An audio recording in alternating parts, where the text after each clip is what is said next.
인공지능이 발달하는 시대, 어떻게 수행해야 깨달을 수 있나요?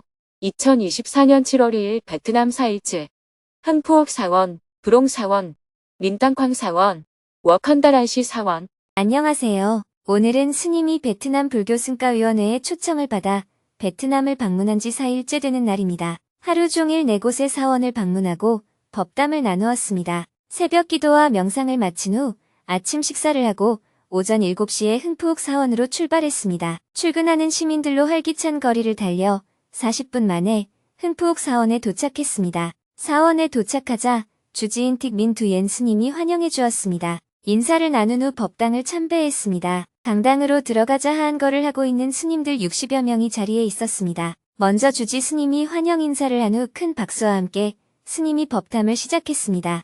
여러분들 만나서 반갑습니다. 일정이 변경되어 갑자기 방문했는데도 이렇게 환영해 주셔서 더욱 감사드립니다. 저는 한국에서 온 법륜 스님이라고 합니다. 저의 스승님께서 법의 수레바퀴를 굴리라는 뜻으로 저의 법명을 법륜으로 지어주셨습니다. 주지 스님께 이곳 흥푸옥 사원이 선종, 그 중에서도 임재종의 일파라고 들었습니다. 임재종은 선종의 6대 조사인 해능대사를 계승한 임재선사의 선풍입니다. 저도 임재종의 일파로 임재선사로부터 40대로 법을 계승했습니다. 여러분이 안거 중이라고 해서 공부에 도움이 되었으면 해서 몇 마디 하겠습니다. 달마 대사에 법을 7대로 계승한 회양선사와 8대로 계승한 마조선사의 일화를 들려드리겠습니다. 어떻게 해야 깨달음을 얻습니까? 마조선사가 스승의 가르침에 따라 깊은 명상을 하고 있었습니다. 누가 오더라도 신경을 쓰지 않고 명상에만 집중했습니다. 어느 날 스승인 회양선사가 와서 물었습니다. 너 뭐 하고 있느냐? 참선하고 있습니다. 참선해서 뭐 하는데? 참선해서 깨달음을 얻어야죠. 그래? 이렇게 말하고 스승이 가버렸습니다. 제자는 웃음이 나왔습니다. 스승이 시켜서 그대로 하고 있는데 너 뭐 하고 있느냐? 하고 물으니까 우습잖아요. 그런데 잠시 후 옆에서 드르륵 드르륵 하는 소리가 들렸습니다. 참선할 때는 옆에서 무슨 소리가 나더라도 신경을 쓰지 않아야 하는데 소리가 계속 들리니까 신경이 쓰였습니다. 그래서 살짝 눈을 뜨고 봤더니 스승이 벽돌 2장을 손에 들고 문지르고 있었습니다. 궁금해진 제자가 물었습니다. 스승님 지금 뭐 하십니까? 거울을 만든다. 벽돌을 문질러서 어떻게 거울을 만듭니까? 그럼 너는 참선해서 어떻게 깨달음을 얻느냐? 참선해서 깨달음을 얻는다는 것은 벽돌을 문질러서 거울을 만드는 것만큼이나 어리석다는 것을 스승이 제자에게 일러준 것입니다. 그럼 어떻게 해야 깨달음을 얻습니까? 그러자 스승이 말했습니다. 너는 마차를 몰 때 마차가 가지 않으면 말을 때려야 되느냐? 마차를 때려야 되느냐? 그야 당연히 말을 때려야죠. 그런데 너는 왜 마차를 때리느냐? 그때 제자는 단박에 깨달았습니다. 이것이 선입니다. 어떤 자세만 형식적으로 따른다고 해서 선은 아닙니다. 몸만 똑바르게 앉아 있다고 해서 선이 되는 것도 아닙니다. 몸은 마차와 같은 것입니다. 말을 때리라는 것은 마음을 관리하라는 것입니다. 여러분들이 참선할 때 자세도 물론 바르게 해야 하지만 무엇보다 마음을 늘 살펴야 합니다. 즉, 화두를 잘 챙겨야 합니다. 이어서 선불교의 핵심 사상이 담겨있는 여러 가지 일화들을 이야기한 후 스님들로부터 궁금한 점에 대해 질문을 받았습니다. 처음부터 교리에 관한 질문이 나오자 주지 스님이 다시 스님들에게 제안했습니다. 너무 교리적인 것은 책을 보면 나오니까 그런 것을 묻기보다는 본인에게 괴로움이 있으면 그에 관해 물어보면 좋겠습니다. 괴로움이 없습니다. 그러자 스님이 웃으며 말했습니다. 부처님 가르침의 목표는 괴로움이 없는 상태, 열반에 이르는 것입니다.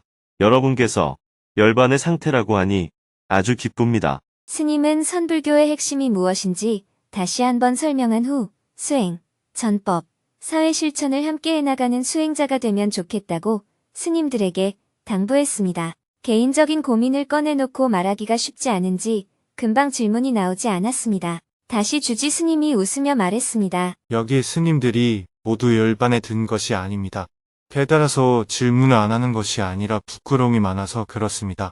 주지 스님이 한국 불교에 대해 질문을 했습니다. 지금 한국의 불교 인구가 왜 점점 줄어들고 있는지, 베트남 불교도 한국과 같은 길을 가지 않으려면 어떻게 해야 하는지 스님의 조언을 구했습니다. 스님은 한국 불교의 역사와 더불어 현대인들에게 양약이 되는 불교를 전파하기 위해 수행자들이 어떤 관점을 가져야 하는지 많은 이야기를 해주었습니다. 1시간 동안 법담을 나눈 후 마지막으로 스님이 닿는 말씀을 해주었습니다. 여러분들께 꼭 말씀드리고 싶은 것이 있습니다. 첫째, 수행자는 검소하게 살아야 합니다. 여러분들이 부유하게 살면 대중의 비난을 받습니다. 둘째, 대중에게 항상 겸손해야 합니다. 내가 승려다 하고 목에 너무 힘을 주고 다니면 대중의 비난을 받습니다. 부처님께서는 이렇게 말씀하셨습니다. 비굴하지 말고 당당해라. 교만하지 말고 겸손해라. 우리는 세상의 그 어떤 왕이나 부자도 두렵지 않을 만큼 당당해야 합니다. 그러나 대중들에게는 항상 겸손해야 합니다. 이것만 우리가 잘 지켜나간다면 세상의 어떤 장애도 두려워할 것이 없습니다. 그렇게 여러분 모두 당당하게 살아가시기를 바랍니다. 큰 박수와 함께 법담을 마쳤습니다. 마당으로 나와 하한거 중인 스님들과 함께 기념사진을 찍었습니다. 자리를 옮겨 부주지 스님과 잠시 대화를 나누었습니다. 이번에 일정이 갑자기 바뀌었는데 이렇게 스님들과 대화할 수 있는 자리를 마련해줘서 감사합니다. 베트남에 무슨 문제가 있는지 대규모 대중법회가 다 취소가 되었어요. 한국은 베트남보다 자본주의 사회를 먼저 겪었기 때문에 나눌 것이 아주 많습니다. 자본주의가 발달하는 것이 수행에 꼭 좋은 것만은 아닙니다. 절이 크게 지어지고 외형은 좋아질지 몰라도 수행에는 장애가 됩니다. 그래서 승려들이 자본주의에 너무 물들지 않았으면 합니다. 지금 베트남에서 일어나고 있는 대중의 반발도 절이 너무 화려하고 승려들이 조금 부유하게 살고 있어서 생기는 문제라고 생각해요. 그래서 대승불교에 속해 있든 선불교에 속해 있든 테라바타의 근본 불교를 공부해야 합니다. 소승불교, 대승불교, 선불교를 두고 어느 게 옳고 어느 게 높으냐를 따지면 안 됩니다. 좋은 말씀 감사합니다. 이건 보시금입니다. 참선하는 스님들 모두에게 국수라도 한 그릇씩 사주세요. 보시금을 전달하고 베트남어로 번역한 책도 스님들에게 나누어 주었습니다. 인사를 나누고 다음 약속 장소로 이동했습니다. 차로 1시간을 달려 10시 30분에 부롱사원에 도착했습니다. 이곳에서 베트남에서 존경받는 스승인 비엔민 큰 스님을 접견하기로 했습니다. 잠시 사원 안에서 기다리자 민 스님이 직접 나와 접견실로 스님 일행을 안내해 주셨습니다. 고요하고 정갈한 접견실이었습니다. 큰 스님에게 삼배로 인사를 드린 후 40분간 대화를 나누었습니다. 먼저 스님이 베트남 불교에 대해 몇 가지 질문을 했습니다. 베트남 불교가 마하야나, 대승불교라고 알고 있었는데 테라바타를 계승하고 있는 스님들도 많이 있네요. 크메르족 테라바타 스님들을 이미 만난 적이 있는데 킨족 테라바타 스님들은 어느 정도나 되는지 궁금합니다.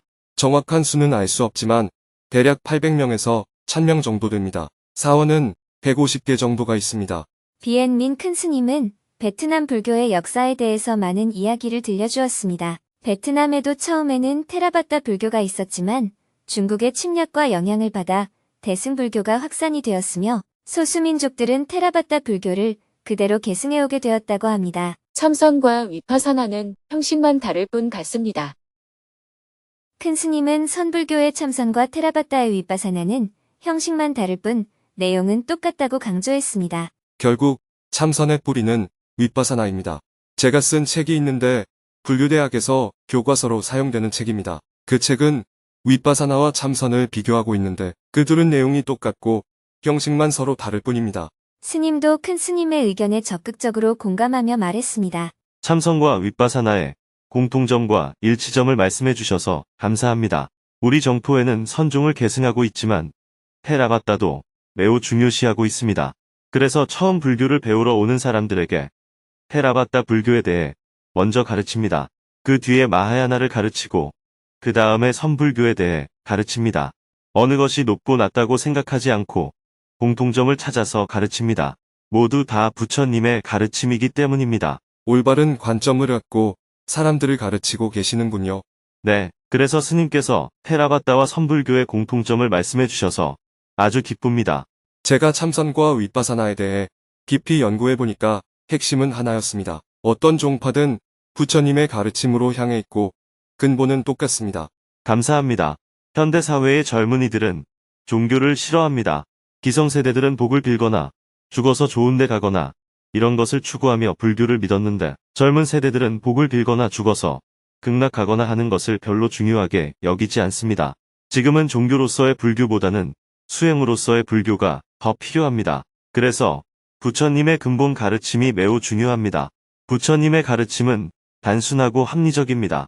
그것에 맞게 수행자들의 생활도 검소해야 하고 겸손해야 합니다. 이렇게 부처님의 근본 가르침에 따라서 불교를 전해야 젊은이들에게는 오히려 훨씬 더 쉽게 다가갈 수 있다고 생각합니다.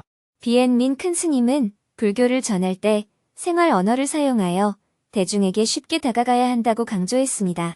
미얀마와 베트남은 같은 윗바사나를 배우지만 핵심이 서로 다릅니다. 미얀마에서는 수련원 같은 곳에서 주로 학술적으로 가르치는데 베트남에서는 일반 사람들이 생활하는 곳에서 적용할 수 있도록 가르칩니다. 그래서 저는 사념처관을 가르칠 때도 일반 사람들에게 쉽게 접근할 수 있도록 안내하고 있습니다. 강의할 때도 젊은 사람들에게는 일반 용어를 쓰고 생활에 관한 이야기를 많이 하는데 젊은 사람들이 아주 좋아합니다. 스님이 다시 말을 이었습니다. 저의 스승님도 큰 스님과 비슷한 말씀을 하셨습니다. 승복을 입은 사람이 수행자가 아니라 마음이 청정한 자가 수행자이다. 어떤 집이나 건물이 절이 아니라 마음이 청정한 자가 머무는 곳이 절이다. 이것이 불교이다. 그래서 저는 스승의 가르침을 따라서 마음이 청정한 모든 사람이 수행자라고 생각하며 활동하고 있습니다. 대중이 모여서 함께 법담을 나누면 그곳이 절이기 때문에 교회든 사무실이든 가정집이든 장소에 구애받지 않고 어디서든 사람들을 만나 대화를 합니다. 정말 좋네요. 두 분은 서로 통하는 점이 많았습니다. 아쉽지만 다음에 만나서 더 많은 이야기를 나누기로 하고 인사드린 후 대화를 마쳤습니다. 보시금을 드리고 서둘러 절을 나왔습니다. 오전에 공양하셔야 하니 더 길게 대화를 나누면 실례예요. 이번에는 탁발종 사원인 민당꽝 사원으로 갔습니다.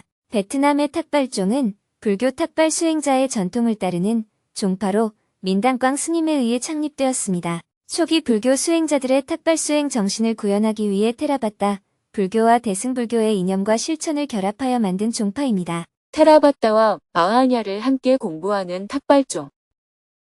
민당꽝 사원에 도착해 사원 내 채식당에서 점심을 먹었습니다. 민당꽝 불교연구소 서기장 스님이 환영해 주었습니다. 함께 점심을 먹으며 민당꽝 사원과 스님들의 수행법에 관해 대화를 나누었습니다. 식사를 마치고 1시 30분부터는 티카톤 큰 스님을 접견했습니다.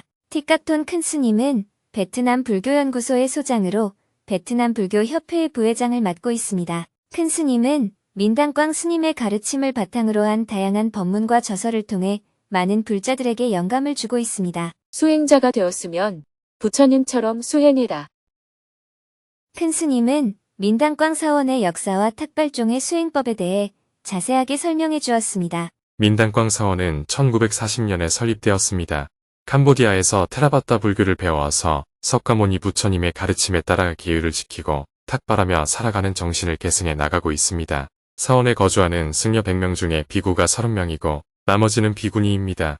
저희는 테라바타 불교와 달리 비구니 제도를 인정하고 있습니다. 스님들이 노동하고 생산하는 일도 합니다.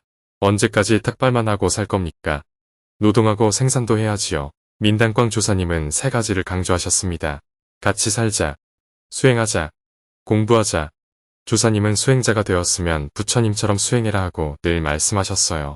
큰 스님의 설명을 듣다 보니 벌써 스님들과 법담을 나눌 시간이 다 되었습니다. 더 대화를 나누고 싶지만 2시부터 하한거 중인 스님들과 법담을 나누기로 약속했습니다.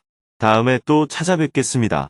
티카톤 스님에게 보시금을 전달하고 대화를 마쳤습니다. 기념사진을 찍은 후 하한거 중인 스님들이 모여있는 강당으로 이동했습니다. 비구 스님들은 50여 명이 자리에 있었습니다. 베트남 스님들이 법문을 청하자 스님이 환한 웃음과 함께 대화를 시작했습니다. 제가 지난번에는 탁발 승단을 방문하지 못했습니다. 지나가면서 사원을 보고 저기가 어디인지 궁금했었는데 오늘 드디어 오게 되었습니다. 이렇게 여러분들을 만나게 되어 기쁩니다. 난거 기간에 여러분과 대화하게 되어 정진에 방해가 되지 않을까 염려가 됩니다. 그러나 한편으로는 여러분의 공부에 조금이나마 도움을 줄 수 있어서 기쁘기도 합니다. 한국 불교는 대승불교의 전통과 선불교의 전통을 함께 계승한 특징을 가지고 있습니다. 그러나 현재 사회에서 정말 필요로 하는 것은 부처님의 근본 가르침입니다. 그래서 저희는 다시 테라바타의 가르침에 집중하고 있습니다. 그런데 마침 여러분도 테라바타와 마하야나, 선불교를 함께 공부하고 있다고 해서 반가웠습니다.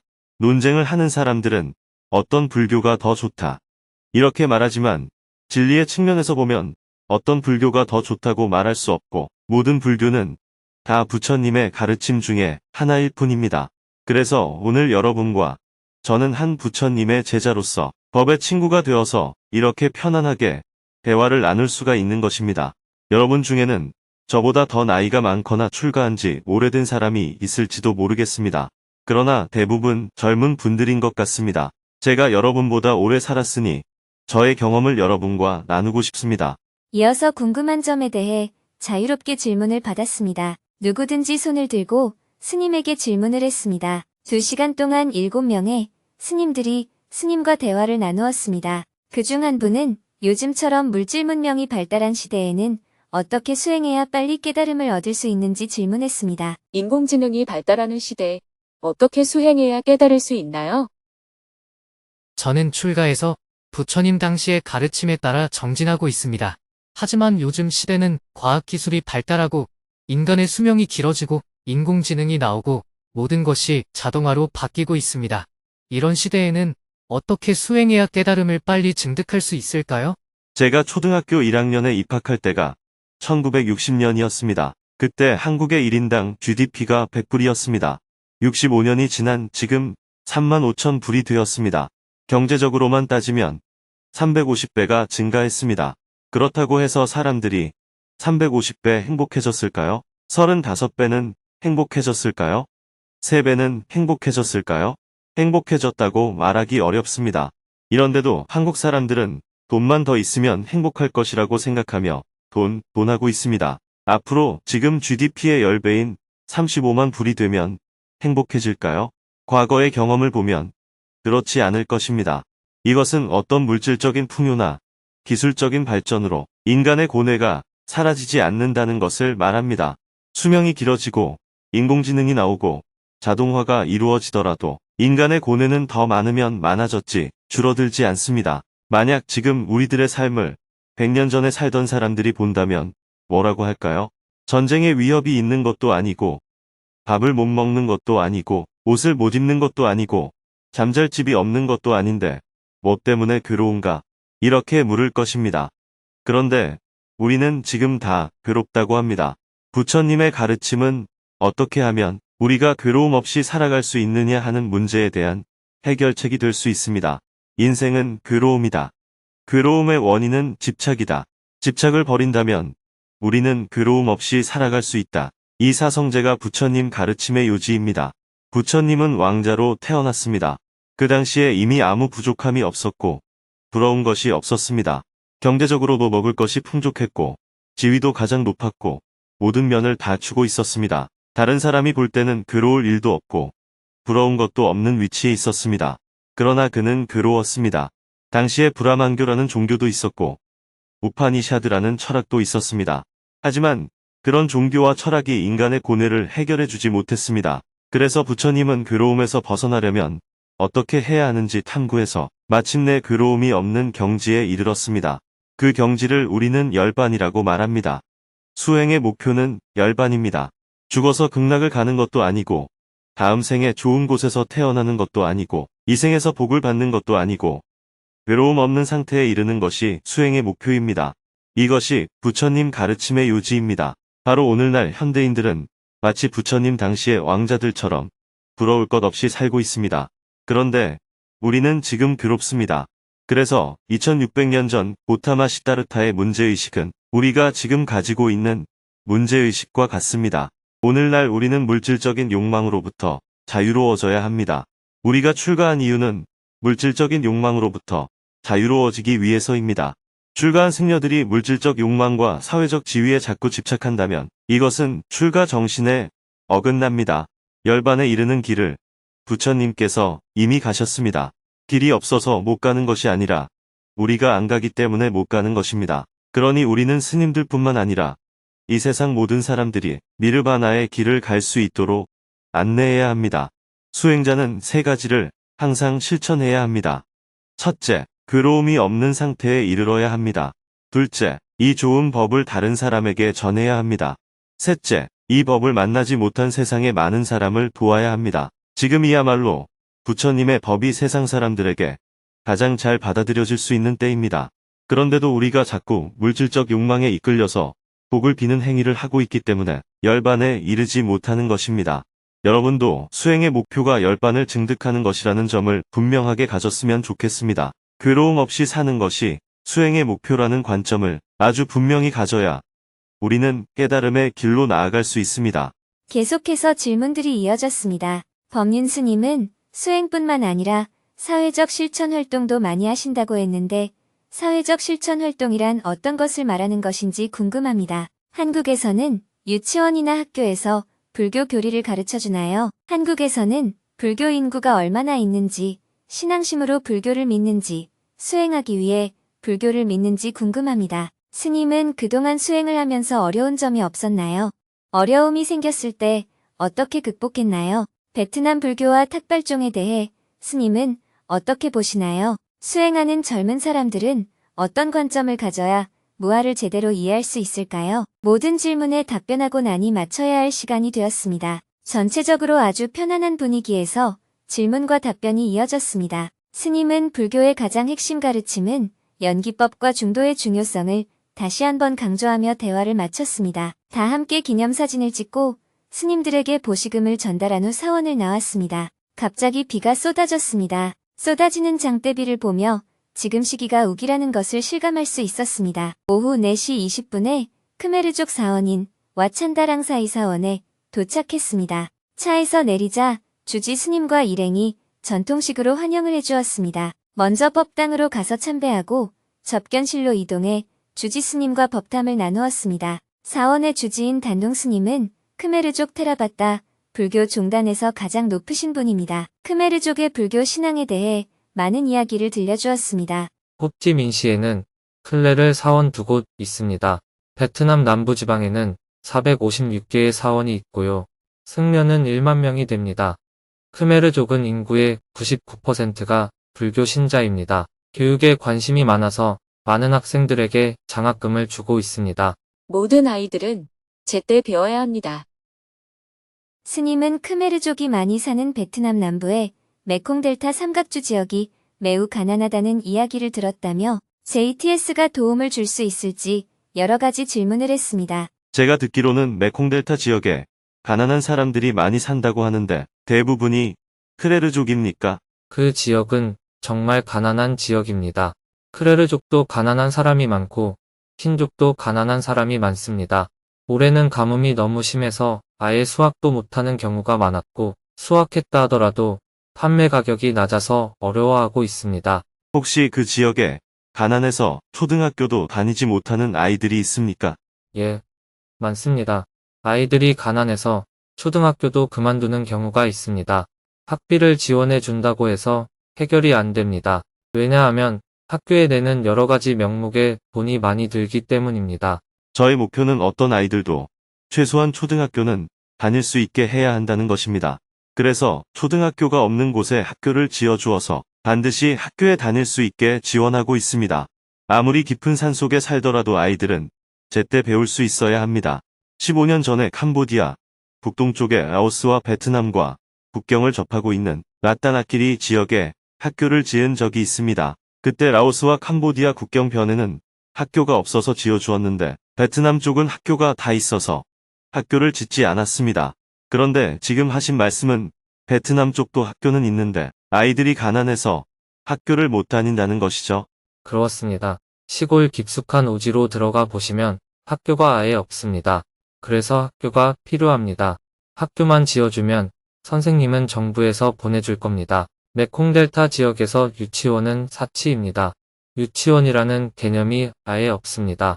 대부분의 아이들이 초등학교 1학년이나 2학년을 다니다가 그만둡니다. 왜냐하면 생활비가 감당이 안 되기 때문입니다. 그동안 베트남은 빠르게 성장하고 있는 개발도상국이라 JTS가 지원하는 대상국이 아니었습니다. 그런데 학교를 못 다니는 아이들이 있다는 의외의 사실을 알게 되어 놀랐습니다. 스님이 다시 질문했습니다. 베트남은 사회주의 국가라서 모든 인민이 평등하게 교육받는 것을 추구하지 않나요? 그리고 베트남 경제가 지금 발전하고 있고요. 베트남 정부가 학교를 지어주지 않는 것이 이해가 안 되네요. 예, 맞습니다. 베트남 정부는 교육을 최우선으로 지원하지만 메콩델타 지역처럼 오지에는 그 손길이 아직 미치지 못하고 있습니다. 그렇다면 JTS에서 메콩델타 지역에 학교를 짓는 일을 지원할 수 있게 의논을 해보겠습니다. 저는 아이들이 학교에 다니지 못하는 일은 없어야 한다고 생각합니다. 어떤 사람이든, 소수 민족이든, 종교가 다르든, 신체장애가 있든, 아이들은 제때 배워야 합니다. 이것은 비록 나라가 달라도 모든 인류가 공동으로 책임져야 할 일입니다. 너무 감사드립니다. 다음에 스님께서 방문할 때까지 어느 곳에 지원이 가장 필요한지 조사를 해서 보고를 드리겠습니다. 스님과 함께 답사하러 갈 수 있으면 좋겠습니다. 우리가 종교가 아닌 이런 주제로 대화를 나눌 수 있어서 너무 기쁩니다. 스님이 다음에 베트남을 방문할 때 직접 답사를 함께 가보기로 했습니다. 1시간 20분 동안 대화를 나누고 보시금을 드린 후 스님들에게 책을 한 권씩 선물했습니다. 사원 앞에서 기념사진을 찍은 후 숙소로 향했습니다. 퇴근길이라 차가 막혀 1시간 20분이 걸려 숙소에 도착했습니다. 원래 베트남 불교 승가위원회에서 채식당을 예약해 두었지만 정중히 사양하고 숙소에서 간단히 식사했습니다. 식사하고 나서 오늘 일정을 마무리했습니다. 내일은 오전에 숙소에서 온라인으로 수행법회 생방송을 하고 오후에는 국은계상사로 가서 법담을 나눕니다. 베트남 불교 승가위원회의 회장이신 틱티엔논 큰 스님을 친견하고 스님들과 법담을 나눈 후 저녁에는 베트남 호치민에 거주하는 한국 교민들을 위해 증문즉설 강연을 할 예정입니다.